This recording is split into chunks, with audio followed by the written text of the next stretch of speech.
आगे next type of format,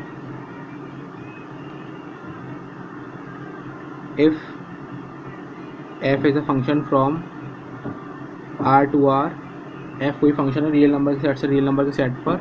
अब जो फंक्शन है वो डिफाइन कर रखा है। अब देखिए ये 1 जब होगा जो x q को बिलोंग करेगा, q का मतलब रैशनल नंबर, और -1 जब होगा जब q रैशनल नंबर को बिलोंग नहीं करेगा। तो सिंपली हम इसको बोल सकते हैं q belongs to t, t means rational number, है ना। तो हमें इसमें फाइंड क्या क्या करना है, फाइंड f 1/2, f पाई, f√2, ठीक है। और सेकंड पार्ट में फाइंड करना है रेंज ऑफ f, और थर्ड पार्ट में फाइंड करना है प्री इमेजेस ऑफ 1 एंड -1, ठीक है। देखते हैं इस क्वेश्चन को। अब देखिए यहाँ पे जो सेट दे रखा है वो रियल नंबर से रियल नंबर का सेट दे रखा है, ठीक है। फंक्शन डिफाइन है एफ एक्स इक्वल टू, जब 1 जब होगा जब x रैशनल नंबर को बिलोंग करेगा, और -1 जब होगा जब x इरेशनल नंबर को बिलोंग करेगा, ठीक है। अब जो हमें फंक्शन की वैल्यू चेक करनी है 1/2 पर। अब देखिए f 1/2 पर इसकी वैल्यू चेक कैसे करेंगे। f 1/2 का मतलब है जो ये x है, ये एक तरीके से x हो गया, और जो x है ये q को बिलोंग करेगा क्योंकि ये रैशनल नंबर हो गया है ना। तो उसको हम इस तरीके लिखेंगे 1/2 बिलोंग्स टू q। जब 1/2 q को बिलोंग करेगा तो इसका मतलब जो f 1/2 है उसकी वैल्यू कितनी हो जाएगी, 1 हो जाएगी, है ना। अब दूसरे पार्ट में क्या कह रहा है, f पाई। अब यदि पाई की बात करते हैं, जो pi does not belongs to q, तो इसकी वैल्यू कितनी हो जाएगी, -1। तो इसके बेसिस पर हम कहेंगे जो f पाई है वो कितना हो जाएगा, -1 के इक्वल हो जाएगा। और अब √2, यदि √2 की बात करते हैं, √2 भी इसी सेकंड वाले ऑप्शन को आएगा, does not belongs to Q. तो यहाँ पे √2 की वैल्यू भी कितनी हो जाएगी, f ऑफ √2 इक्वल टू -1, ठीक है। अब इसकी रेंज निकालते हैं, तो रेंज क्या होगी। अब देखिए रेंज निकालेंगे तो 1 एंड -1 इसकी रेंज हो गई। सेकंड पार्ट के लिए हमें रेंज फाइंड करनी, तो रेंज हो गई इसकी 1 एंड -1, रेंज ऑफ f -1, 1, ठीक है।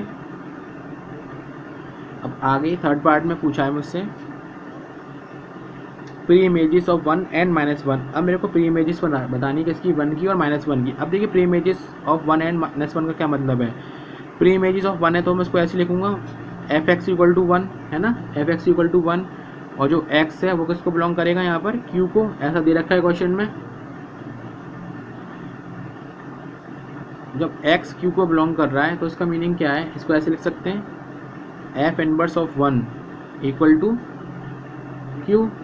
f इनवर्स ऑफ 1 को हम q लिख सकते हैं क्योंकि x इसको बिलोंग कर रहा है, q को बिलोंग कर रहा है। जब f इधर आएगा तो इनवर्स हो जाएगा 1 का, और x इसको बिलोंग कर रहा है q को। अब सेकंड पार्ट देखते हैं, -1 is the image of every real number which is not rational. अब जो -1 है सेकंड पार्ट में उसकी प्री इमेजेस बतानी है, बट -1 किसको बिलोंग कर रहा है, ऐसे लिखते हैं f inverse of -1 belongs to t set of rational number. और इसको पूरा ओवरऑल सॉल्व करते तो एफ एक्स इक्वल टू -1, तो यहाँ पे f इसका इन्वर्स चला जाएगा। जो -1 है वो किसको बिलोंग कर रहा है, इरेशनल नंबर को बिलोंग कर रहा है। जो -1 है वो यहाँ पे इरेशनल नंबर को बिलोंग कर रहा है ना। -1 does not belongs to q, sorry -1 rational number को बिलोंग नहीं कर रहा, तो -1 इरेशनल नंबर को भी बिलोंग करेगा। तो simply we write -1 belongs to t। t का मीनिंग हो गया all real number minus rational number, ठीक है। अब मोर ओवर एक क्वेश्चन और देखते हैं।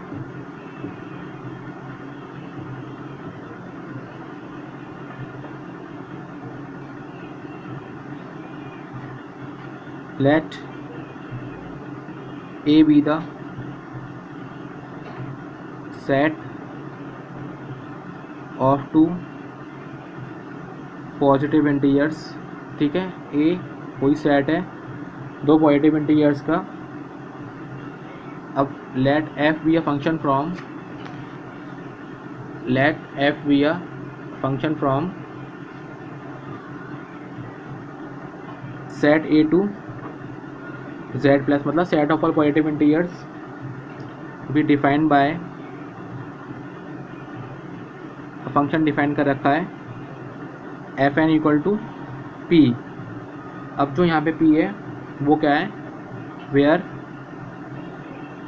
P is the highest prime factor of N,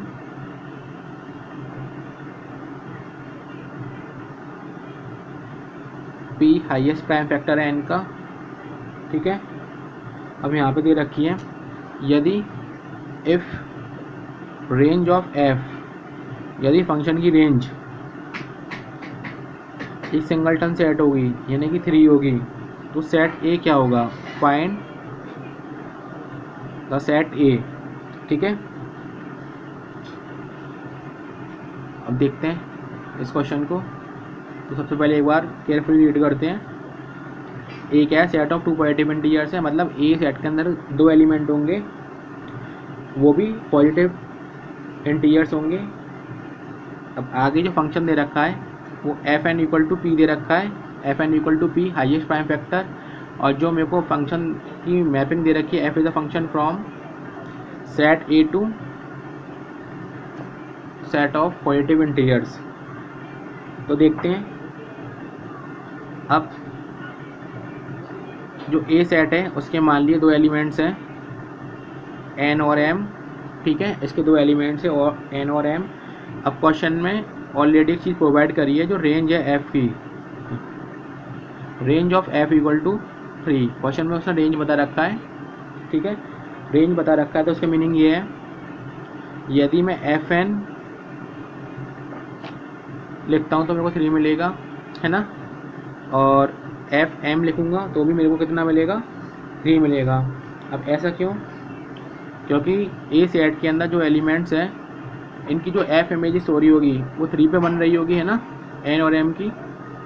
इस तरीके से समझते हैं ये सेट ए है, ये जेड प्लस है, जो एन और एम है इनकी इमेज 3 बन रही होगी, है ना। अभी एफ एन इक्वल टू 3 और एफ एम इक्वल टू 3, और जो दोनों में हाईएस्ट प्राइम फैक्टर है वो भी 3 है ना, जो हाईएस्ट प्राइम फैक्टर है वो भी 3 है। Highest prime factors of n and m are both equal to 3। ऐसा इसलिए क्योंकि इसकी रेंज दे रखी है 3। अब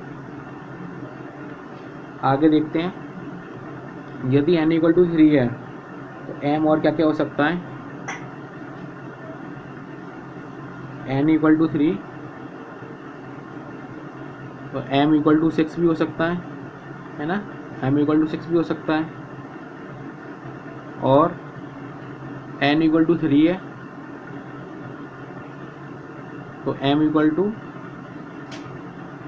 9 भी हो सकता है, और n इक्वल टू 3 है तो m इक्वल टू 12 भी हो सकता है, और n इक्वल टू 6 है तो m इक्वल टू 12 भी हो सकता है, एंड एट्सेट्रा। तो यहाँ से ये कह सकते हैं जो ए सेट है वो हो गया 3,6 और 3,9 भी हो सकता है, 3,9 और a इक्वल टू 3,12 भी हो सकता है, और a इक्वल टू 6,12 भी हो सकता है, ठीक है। तो यहाँ पे जो सेट ए है वो यूनिकली डिफाइंड नहीं है, बिकॉज ए की यहाँ पे इमेजेस कितनी देखिए 3,6, 3,9, 3,12 जो फर्स्ट कंपोनेंट है सेट ए में, इसकी कितनी इमेजेस बन रही है, 3 की इमेज 6 पे भी बन रही है, 3 की इमेज n पे भी बन रही है और 3 की इमेज 12 पर भी बन रही है। तो यहाँ पे लिखेंगे जो सेट ए है वो यूनिकली डिफाइंड नहीं है। Clearly set A is not uniquely determined according to the definition of function. जो सेट ए है सबकी यूनिक इमेजेस होनी चाहिए, बट यहाँ पे जो सेट ए है वो यूनिकली डिफाइंड नहीं है ना। अब आगे एक लास्ट क्वेश्चन और देखते हैं।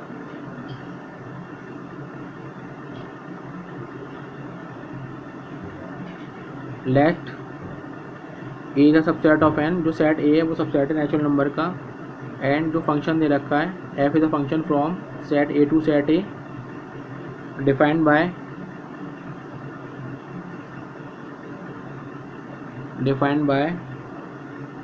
F n the highest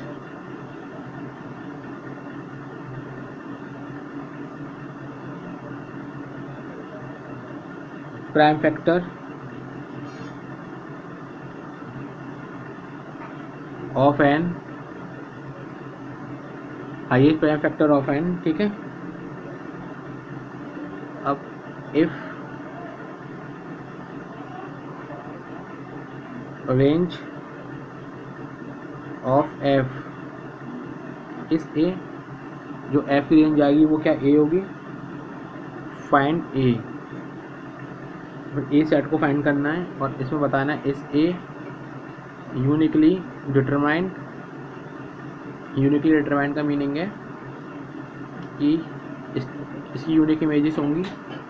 check कर लेते हैं। अब देखिए यहाँ पर A is a subset of N, A is a subset of N. ठीक है, और f is a function from set A to set A, और जो फंक्शन डिफाइन है function f n the highest prime factor of n. अब इसको ध्यान से समझते हैं। अब देखिए जो फंक्शन में जो एन है, जो ये वाला एन है जो डोमेन है, ये मेरे पास कहाँ से आएगा, ये सेट ए में से आएगा, है ना, क्योंकि ए सबसेट किसका है, नेचुरल नंबर का। तो उसको मैं ऐसे लिखूँगा for any n belongs to A, जो ये डोमेन है वो सेट ए में से ही आएगा, है ना, सेट ए में से ही आएगा। अब जो फंक्शन दे रखा है वो क्या है, highest prime factor of n, highest prime factor of n. अब मेरे को इसके हाईएस्ट प्राइम फैक्टर बताने होंगे एन के। अब इसमें पूछा है range of F is a. अब जो उसकी रेंज होगी उसके अंदर सारे प्राइम नंबर्स आ जाएंगे। जो रेंज की बात करेंगे तो हम, तो range of F is prime numbers only, prime numbers, उसकी रेंज के अंदर सारे प्राइम नंबर्स ही होंगे। जो प्राइम नंबर्स होंगे वही हमारा क्या होगा, सेट ए होगा। अब यहाँ पे बोल रहा है hence is A uniquely determined. अब यहाँ पे ए को यूनिकली डिटरमाइंड इसलिए नहीं कर सकते क्योंकि यहाँ पे इसकी बहुत सारी इमेजेस होंगी, है ना, सेट ए में, क्योंकि सेट ए क्या है, set of some prime numbers, है ना। तो फाइनली हम ये पहुँचेंगे A is not uniquely determined. ठीक है, अगर क्वेश्चन समझ में नहीं आया तो वीडियो को दोबारा रिप्ले करिए, पॉज करिए, देखिए। ठीक है, थैंक यू टू ऑल।